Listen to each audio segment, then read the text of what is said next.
à tous. Merci d'être présents pour cette bulle verte sur la construction d'une filière en transition. Donc à mes côtés, deux experts. Donc Alban Gaspard de l'ADEME, qui va nous introduire le sujet. Et on continuera avec Jonathan Chaumou, qui va nous parler entreprise de la construction, puisqu'il est directeur innovation chez De Mathieu Bas. Et ben, je vous laisse dans le sujet. Et c'est à vous. Merci. Alors, bonjour à tous. Bonjour à toutes. On va faire ensemble, dans les 10 minutes qui vont venir, une espèce de vue d'ensemble des enjeux liés à la construction et à la transition écologique. Et je pense qu'on est parfait en termes de climat 2050. Là, c'est une bonne introduction à l'adaptation au changement climatique. Je pense le microclimat de cette bulle. Alors, c'est pas très très grand, mais c'est pas grave. On va le voir ensemble. Pour vous poser les bases. L'idée de ce qu'on s'est dit pour cette conférence, c'était de se poser les grandes bases, les grands ordres de grandeur des enjeux associés à la transition écologique du bâtiment. Donc, quand vous regardez le bâtiment en France, vous avez une partie, c'est les logements, une autre partie, c'est tout ce qui est ce qu'on appelle le tertiaire, les bureaux, les commerces, etc. En termes de consommation d'énergie, les deux ensemble font un peu moins de la moitié de la consommation d'énergie française. Donc, vous voyez, on a un vrai enjeu à réduire cette consommation d'énergie. En termes de gaz à effet de serre, c'est un peu moins. Mais quand on regarde en termes d'empreinte carbone, c'est-à-dire ce que pèse l'activité du bâtiment à la fois sur le territoire français, mais aussi l'empreinte de tout ce qu'on importe pour l'activité du bâtiment, on arrive à un quart de l'empreinte carbone de la France chaque année. Donc on est sur une activité qui est loin d'être négligeable et dont il va falloir baisser les impacts en termes de consommation d'énergie et de carbone. Je vous ai mis là sur la diapo, donc ça c'est aujourd'hui. Si on se projette à demain, ce que la stratégie nationale bas carbone nous dit, c'est la petite courbe que vous voyez sur la diapo. Alors, en début de courbe, vous avez les évolutions des émissions de gaz à effet de serre du secteur sur les dernières décennies. Et puis, vous voyez qu'au fur et à mesure qu'on se rapproche de 2050, l'enjeu, c'est une décarbonation presque totale du secteur du bâtiment. Alors, qu'est-ce que ça veut dire ? Ça veut dire à la fois décarboner nos vecteurs énergétiques, sortir le fuel, le gaz d'origine fossile, décarboner nos moyens de chauffage et d'eau chaude sanitaire, mais aussi baisser les consommations d'énergie pour rendre possible cette décarbonation. Et cette équation entre les deux, baisse des consommations d'énergie, décarbonation de nos vecteurs énergétiques, ça nous amène à ce point que vous avez tout en bas, en 2050, où finalement le bâtiment passe d'environ 70 millions de tonnes à 2 ou 3 millions de tonnes de CO2 en 2050. Pourquoi il faut réduire au maximum ces émissions ? C'est parce que la neutralité carbone, l'enjeu, c'est de ne pas émettre plus de carbone qu'on est en capacité d'en absorber. Et on en absorbe via des puits carbone naturels que sont les forêts ou les prairies, ou d'autres technologies moins matures que sont le captage et stockage de CO2. Alors vous allez me dire, oula, cette pente est extrêmement pentue. Tout à fait. J'ai de la concurrence en termes de son. Sachez que cette stratégie, elle est en train d'être revue parce que l'Europe a revu ses objectifs de décarbonation à 2030 avec un objectif qui s'appelle Fit for 55 et qui vient encore rendre plus pentue la pente à 2030 sur la décarbonation du bâtiment. L'objectif au niveau européen, c'est qu'en 2030, on ait fait moins 55% d'émissions carbone à l'échelle du continent par rapport à celle des années 90. Et puis, à avoir en tête aussi sur la question du bâtiment, il y a aussi une autre actualité européenne qui est la directive efficacité énergétique des bâtiments qui dit que, notamment, à partir de 2030, tous les nouveaux bâtiments devront être à émissions nulles et qu'il va falloir, d'ici 2040, avoir retiré l'intégralité des vecteurs fossiles, le fuel, le gaz d'origine fossile de nos bâtiments. Donc vous voyez, il y a des vrais enjeux, mais je pense que c'était des enjeux que vous aviez déjà en tête. Là, on vous a juste donné des ordres de grandeur, des enjeux autour de la décarbonation du bâtiment. Mais il y a aussi d'autres enjeux, des enjeux au-delà de l'énergie et le carbone, puisque la transition écologique, ça n'est pas que l'énergie et le carbone. vous avez des enjeux autour de la lutte contre l'artificialisation des sols. Ce qu'il faut savoir, c'est que sur ces 30 dernières années, on a augmenté la surface de logement par personne. On est passé d'une 20aine de mètres carrés par personne à une 40aine de mètres carrés par personne. Et que cette augmentation de la surface, en fait, est venue annuler tous les gains en termes d'émissions du secteur du logement qu'on avait fait grâce à la rénovation et au fait d'introduire du logement neuf plus performant en mètres carrés. Donc on est plus performant en mètres carrés, on a plus de mètres carrés. Et donc du coup, on a un vrai enjeu de sobriété immobilière et foncière. Ce qu'il faut savoir aussi en termes d'artificialisation des sols, c'est qu'entre 2006 et 2014, la surface au sol dédiée à l'habitat en France a progressé plus vite que la population. Donc, pour le dire autrement, on n'est pas efficace dans notre manière de fournir du logement à la population française. Et dans la loi française, on a à 2050 un objectif qui est le zéro artificialisation nette, qui dit en gros que si on artificialise, il faut qu'en face, on renature, on rende à la nature la même surface en 2050. Lutte contre l'artificialisation des sols, mais ce n'est pas le seul sujet. Il y a des enjeux de disponibilité des ressources. On produit, le secteur du bâtiment produit, alors c'est une estimation, les choses se raffinent au fur et à mesure qu'on étudie les choses, mais en gros 42 millions de tonnes de déchets par an pour le secteur du bâtiment. Alors vous allez me dire c'est beaucoup, c'est pas beaucoup. Pour vous donner un ordre de grandeur, les déchets ménagers et assimilés, donc tout ce que nous, en tant qu'occupants de logements, on met dans nos poubelles en France, c'est environ aussi 40 millions de tonnes. Donc le secteur du bâtiment produit autant de déchets par an que tous les Français ensemble dans leur logement. Et à l'heure actuelle, on a moins de 1% de réemploi de matériaux du bâtiment. Donc là, il y a un vrai gisement à développer ce réemploi. La politique qui est associée à ça, en France, c'est la filière REP, responsabilité élargie du producteur, qui a commencé à définir un certain nombre d'objectifs pour que les gens qui construisent, les gens qui rénovent, recyclent mieux, réutilisent mieux les matériaux quand ils le peuvent. Et puis enfin, dernier défi, celui de l'adaptation au changement climatique. Alors, ce qu'il faut savoir, c'est que ce changement climatique, ce n'est pas un problème de demain, c'est vraiment déjà un problème d'aujourd'hui, puisque Santé publique France a calculé qu'il y avait déjà plus de 32 000 décès entre 2014 et 2022 qu'on peut attribuer à des vagues de chaleur un peu anormales par rapport à ce qui s'est passé sur les dernières décennies en France. Donc on est déjà dans le changement climatique, et un des enjeux à avoir en tête, c'est que du coup, dès qu'on va toucher à nos bâtiments, maintenant, il va falloir penser atténuation du changement climatique, baisse des impacts, mais aussi en même temps, adaptation au changement climatique. Ce que ça veut dire concrètement, c'est que quand on rénove, on pose des protections solaires, on pose des brasseurs d'air, etc., pour améliorer le confort d'été dans les logements, par exemple. Il y a d'autres aléas climatiques qui vont toucher nos bâtiments. On sait que, par exemple, on a la moitié des maisons individuelles françaises qui sont posées sur des terres dont on sait qu'il va y avoir des enjeux de retrait-gonflement des argiles. Alors, si c'est un phénomène que vous ne connaissez pas encore, j'ai 1 minute pour vous en parler. C'est, en fait, avec la sécheresse, les argiles des sols ont tendance à se rétracter. Puis, quand il se met à pleuvoir, elles ont tendance à reprendre leur forme d'origine. Et ça, en fait, ça fait bouger les fondations des bâtiments. Au fur et à mesure, on va affiner, bien évidemment, les chiffres de maisons qui sont réellement à risque, puisqu'il y a des caractéristiques constructives des maisons qui les rendent plus ou moins à risque. Mais en tout cas, on sait qu'on a la moitié des maisons françaises qui sont posées sur ce type de terrain. Donc, vous voyez, on va avoir des enjeux d'adaptation au changement climatique particulièrement importants.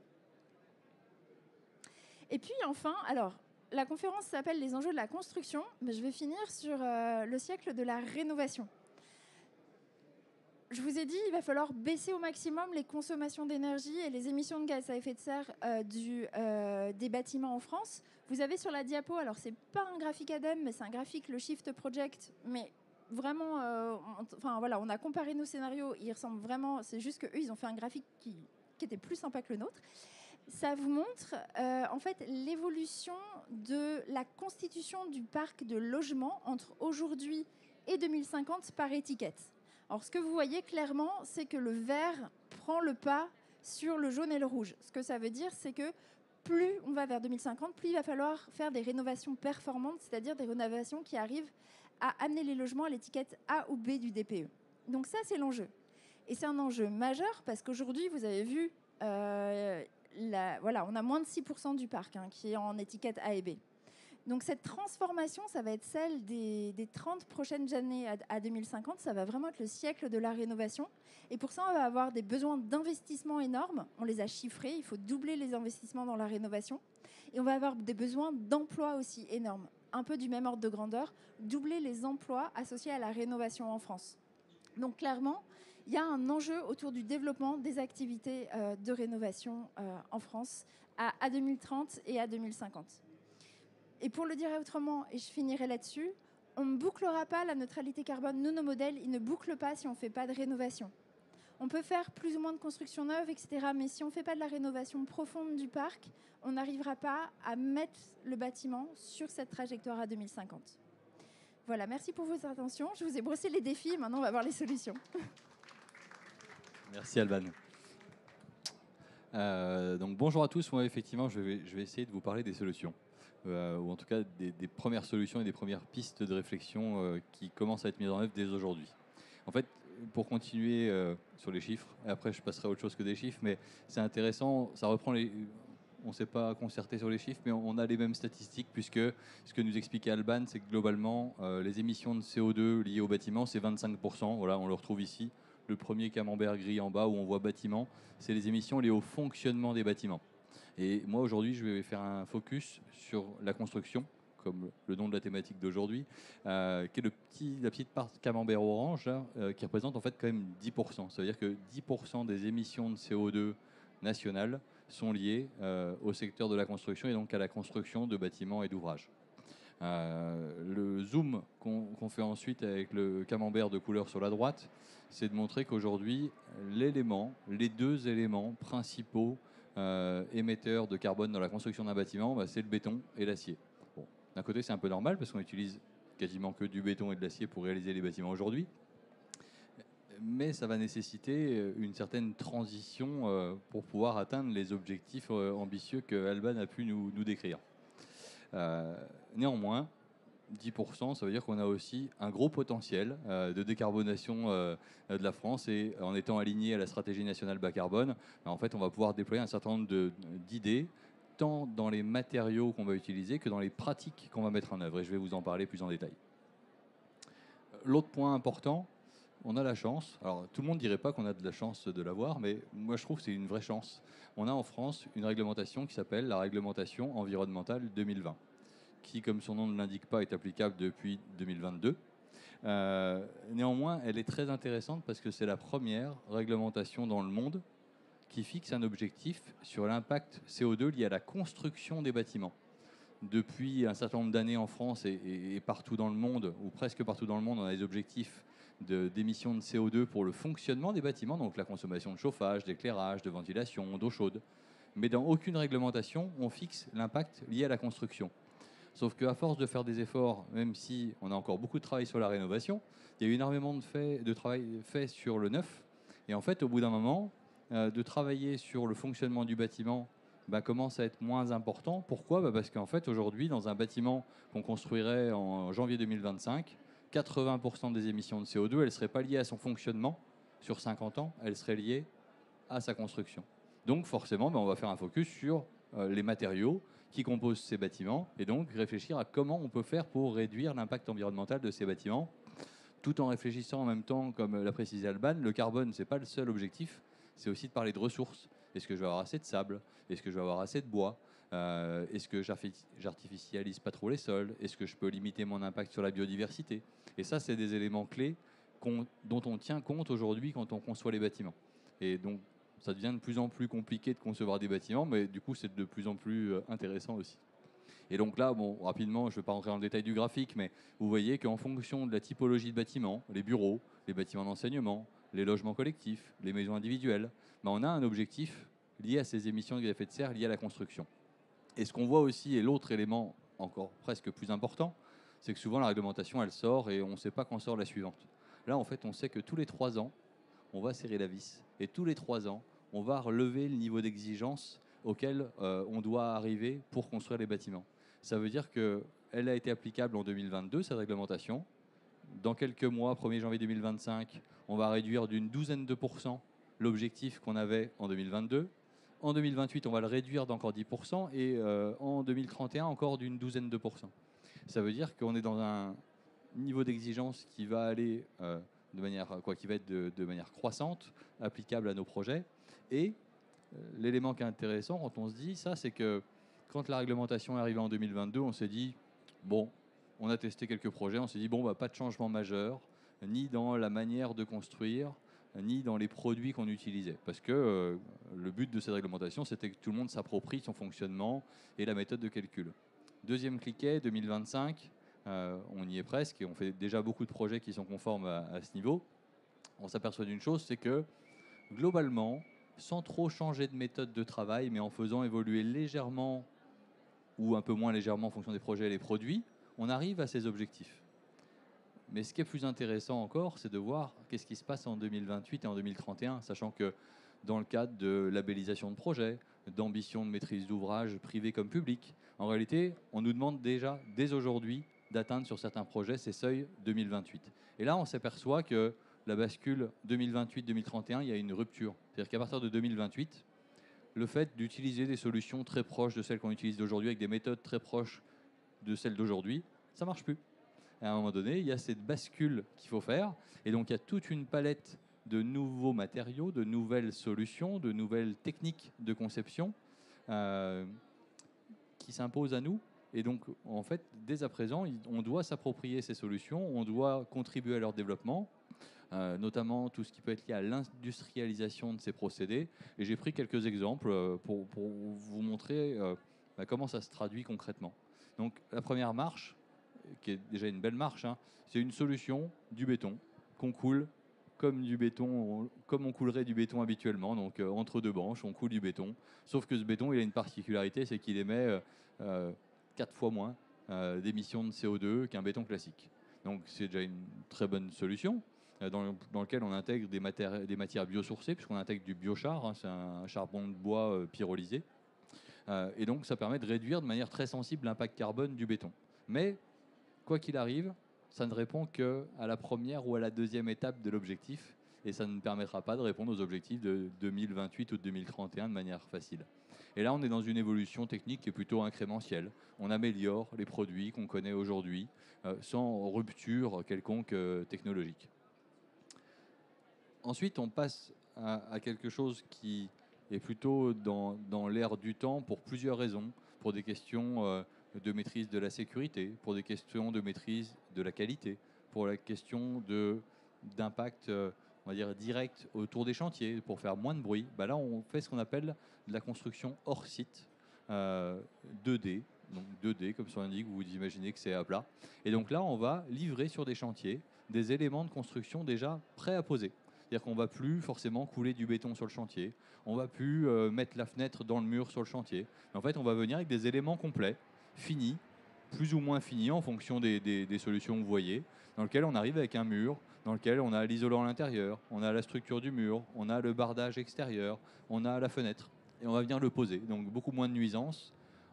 Dans un mode de fonctionnement industriel, on sait gérer, on va dire, les déchets de manière bien plus qualitative que sur un chantier. Sur un chantier, souvent, on n'a pas de place. On n'a pas la place de mettre autant de bennes qu'il faudrait. Dans l'industrie, chaque poste est organisé de manière à bien récupérer les déchets et à créer une vraie circularité dans la matière première qu'on utilise et pas mélanger les matières. Donc ça, c'est vraiment un premier gap qui commence à prendre énormément d'ampleur dans les projets qu'on fait. Et aujourd'hui, on met en place des partenariats avec de nombreux industriels. Et donc, il y a beaucoup de partenariats entreprises industrielles qui se créent, beaucoup d'industries qui se développent, souvent, en tout cas de plus en plus basées sur l'industrie automobile, avec les robots qu'on peut voir qui assemblent les véhicules sur les chaînes. Aujourd'hui, il y a des robots qui fabriquent des murs et on les met sur un camion et on les installe sur le chantier. Ça, c'est une première étape. Et une deuxième étape, on le voit sur ces différentes photos, c'est de livrer des morceaux de bâtiments déjà terminés. C'est ce qu'on appelle la construction hors site 3D ou le modulaire, mais pas le modulaire bungalow de chantier, le modulaire morceau de bâtiment. Et là, on voit qu'il y a des tours, par exemple en Angleterre, qui se font, ou dans les pays du nord de l'Europe, qui se font sur des grandes hauteurs, jusqu'à 50 étages. Et en fait, on livre un module qui est terminé. Vous avez un exemple d'une chambre étudiante en haut à droite. En fait, quand on livre la chambre sur le projet, elle est fermée et à l'intérieur, il y a tous les meubles. Il n'y a plus qu'à ouvrir la porte quand la chambre est posée pour que l'étudiant vienne s'installer. Et donc finalement, on va arriver à industrialiser réellement la construction du bâtiment. Pour des bâtiments qui sont un peu moins homogènes, on peut livrer des morceaux de bâtiment, typiquement une salle de bain, terminée avec tous les équipements, que ce soit le carrelage, la plomberie, l'électricité. Et on n'a plus qu'à la poser dans le bâtiment, dans la structure du bâtiment qu'on aura construit. Voilà. Autre élément important, et Alban en a parlé, la circularité. Aujourd'hui, on ne déconstruit plus un bâtiment sans se poser la question de ce qu'on va faire des matériaux qui le constituent. Les matériaux qui constituent un bâtiment, en fait, c'est de la valeur. C'est non seulement de la valeur, mais en plus, c'est une matière première qu'on n'extraira pas de sa ressource naturelle, qui peut être renouvelable ou non d'ailleurs. Donc on a tout intérêt à arriver à reconditionner, à réutiliser les matériaux de construction. Et on voit différents produits, que ce soit des moquettes, que ce soit des éléments de plancher, que ce soit des sanitaires. Aujourd'hui, vous récupérez un sanitaire d'un bâtiment existant, s'il est en bon état, une fois qu'il est nettoyé, vous ne faites plus la différence avec un neuf. Et à l'inverse, vous avez réduit l'impact CO2 de la construction de manière sensible. Et c'est valable pour tous les matériaux. On a d'ailleurs travaillé avec différentes entreprises de notre taille, ce qu'on appelle des ETI, pour mettre en place une plateforme qui s'appelle Réutile, qui est une plateforme dans laquelle on s'échange les matériaux entre nous. Quand on déconstruit un bâtiment, soit on les utilise sur le chantier qu'on va reconstruire, soit on l'utilise sur un autre de nos chantiers, soit entre nos partenaires ETI, on va s'échanger des matériaux. Et nous, si on a besoin de matériaux, on va aller le chercher sur cette plateforme. Le vrai sujet du réemploi et le vrai défi du réemploi, au-delà de la volonté de le faire, c'est faire rencontrer l'offre et la demande. Donc en fait, c'est un peu le bon coin du réemploi. Et plus on est nombreux à l'utiliser, plus on a de chances de faire matcher une offre et une demande. Parce qu'à l'inverse, si on ne fait pas matcher cette offre et cette demande, à la fin, le matériau, on l'envoie en recyclage. Ce qui est dommage, puisqu'on va réutiliser de l'énergie pour refabriquer quelque chose.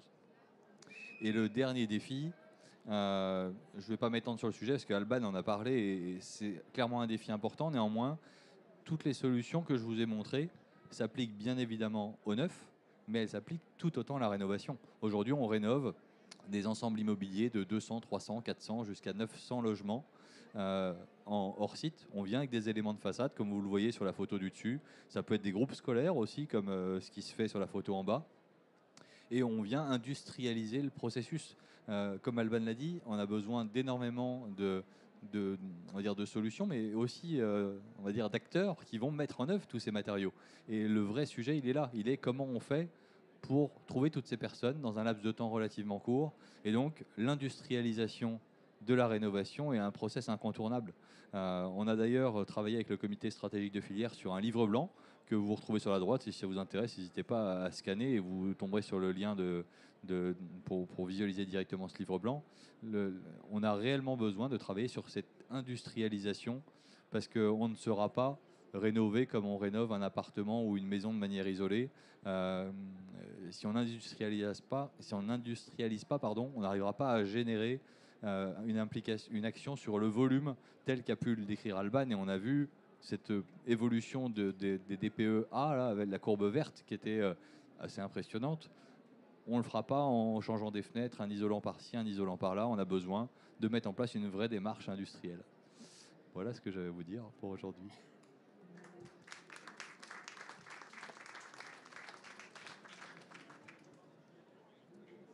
Alors, on a le temps pour 5 minutes de questions. Oui. Merci, bonjour et merci de cet exposé à tous les deux. Je suis dans la réhabilitation, la rénovation d'immeubles anciens, parfois classés au monument historique, parfois non, dans les centres-villes historiques et touristiques, des villes moyennes, etc. etc. Donc j'ai deux questions, mais elles sont liées. La première, c'est sur le coût induit, parce que le coût induit par la rénovation, comme vous l'exposez, Alban, je sais que ça sur le coût final, nécessairement, et on a des fourchettes selon les villes qui font qu'on ne peut pas dépasser. Donc comment on fait et la seconde question, c'est sur le réemploi des matériaux. Moi, j'ai un mur qui est sur la réhabilitation, j'ai un mur mitoyen qui est tombé, donc c'est pas grave. En fait, l'entreprise qui avait mis l'échafaudage, voilà, et on est en procès. Et donc, il est tombé, bon, c'est très bien, ça fait des tonnes de gravats. Il y a là-dedans de tout, hein. Il y a bien sûr du béton, mais il y a de tout. Qu'est-ce que j'en fais, si ce n'est le mettre dans des bennes? Si moi, je ne sais pas où l'emmener, quoi en faire. Les entreprises de compagnonnage avec lesquelles je travaille, elles ne savent pas faire, hein. Elles ne savent pas trouver le partenaire à qui filer ces bennes pour qu'elles soient traitées. Merci. Alors, sur la première question, quand vous dites coût induit, c'est le coût total ou le fait qu'il y ait des coûts... Ouais. Il va avoir un impact sur le coût à la revente de l'appartement. Oui. Et si je dépasse du lot, et dans l'immeuble, et si je dépasse la fourchette maximale je le garderai pour moi. Oui, d'accord. D'accord. Le fait que du coup, quand vous faites des travaux, vous avez un coût global et ensuite, au moment de revendre l'appartement, c'est plus compliqué. Oui. Alors, faudrait voir en détail de quel projet exactement, etc. Donc, je ne suis pas sûre de pouvoir vous répondre directement sur ce projet.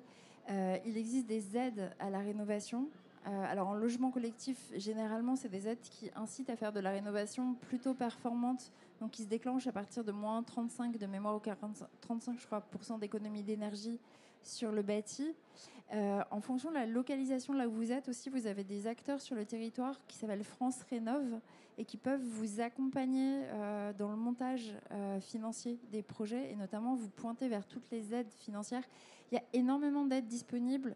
L'enjeu, c'est de savoir où elles sont et comment y accéder.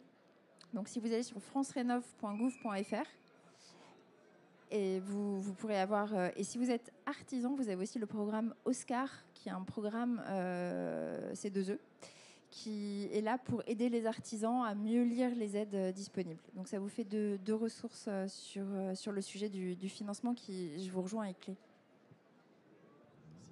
Je vais compléter juste un petit sujet sur le financement parce que c'est un vrai sujet.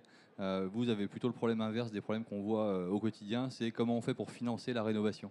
Et aujourd'hui, on voit de plus en plus de nouveaux modèles, d'ailleurs dans des appels à projets de l'ADEME, qui permettent de financer les travaux grâce à l'économie d'énergie qu'on réalise sur une durée appropriée. Et demain, de pouvoir rénover sa maison ou son immeuble sur une durée de 15 ans, tout en faisant un peu d'économie d'énergie, mais surtout en finançant les travaux qui sont réalisés sur son patrimoine, c'est des choses qui sont possibles. Et accessoirement, ça valorise assez largement votre patrimoine, puisque on sait tous que quand on a un appartement à vendre avec un DPE G, c'est un peu plus compliqué que si on avait un DPE A ou B. Et donc, le fait de valoriser son patrimoine, au-delà de faire des économies d'énergie, c'est un point qui est très intéressant. Et donc, il y a de plus en plus d'offres qui vont répondre à ça. Et par rapport au réemploi, ou en tout cas au traitement des matériaux, aujourd'hui, vous avez quelque chose qui s'appelle la REP, la responsabilité élargie au producteur. Ça veut dire que nous, dès qu'on achète un mètre cube de béton, on paye une taxe. Et pourquoi ? Ça veut dire que quand on va devoir déconstruire ce béton, on va appeler une société qui va venir le reprendre gratuitement et qui va le retraiter gratuitement dans la filière la plus adaptée pour sa valorisation. Donc ça veut dire qu'aujourd'hui, vous avez des réseaux associés à la REP qui permettent de reprendre les matériaux gratuitement. Et donc typiquement, c'est peut-être pas eux qui le mettront dans la benne, mais si vous mettez dans la benne en tout cas les matériaux, eux viendront prendre la benne et donc vous ne paierez ni le transport ni le retraitement de ces déchets. Et ça se fait sur tous les types de matériaux aujourd'hui.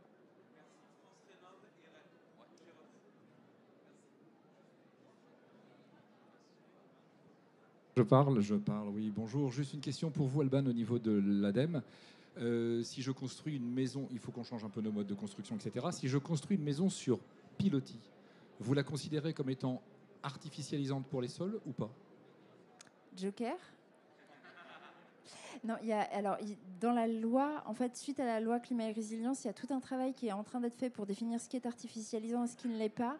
Et il y a comme une grosse actualité autour de la question, donc je ne préfère pas vous répondre tout de suite.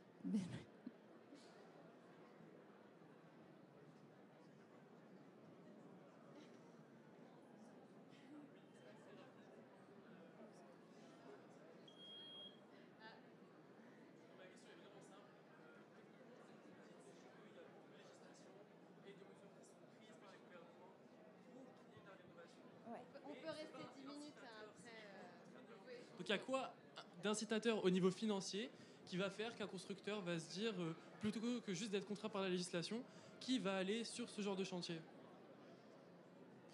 Ah, alors, en termes d'instruments de politique publique, c'est ce qu'on disait avant. Je pense qu'on a la chance en France d'avoir une réglementation, ce qui fait qu'en fait, elle s'applique à tout le monde.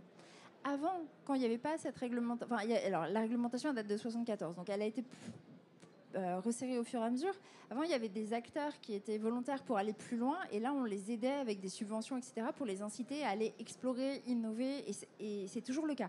C'est toujours le cas. Il y a toujours des acteurs qui sont en train de regarder comment on va plus loin que la réglementation RE 2020. Alors, pas tant sur le carbone, mais sur d'autres sujets, la biodiversité, l'eau, etc.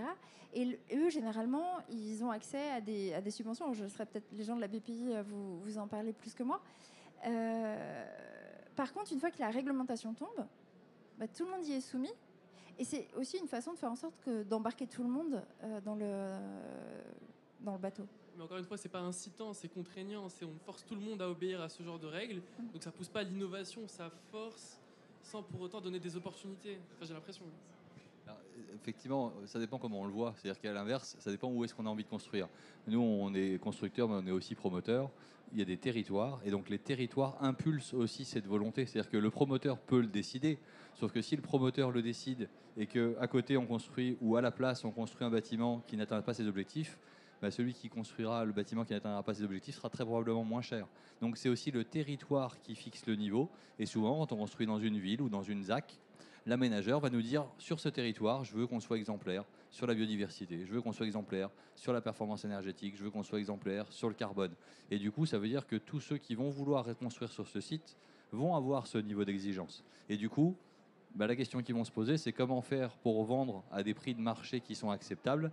Et il va y avoir toute cette réflexion sur l'innovation, sur quelle est la bonne solution pour atteindre le bon niveau de performance et que ça puisse se vendre quand même, parce que on préfère souvent avoir un bâtiment un peu moins performant avec une chambre pour ses enfants que qu'un bâtiment plus petit qui consommerait pas. Donc voilà, on essaie d'allier l'ensemble des objectifs.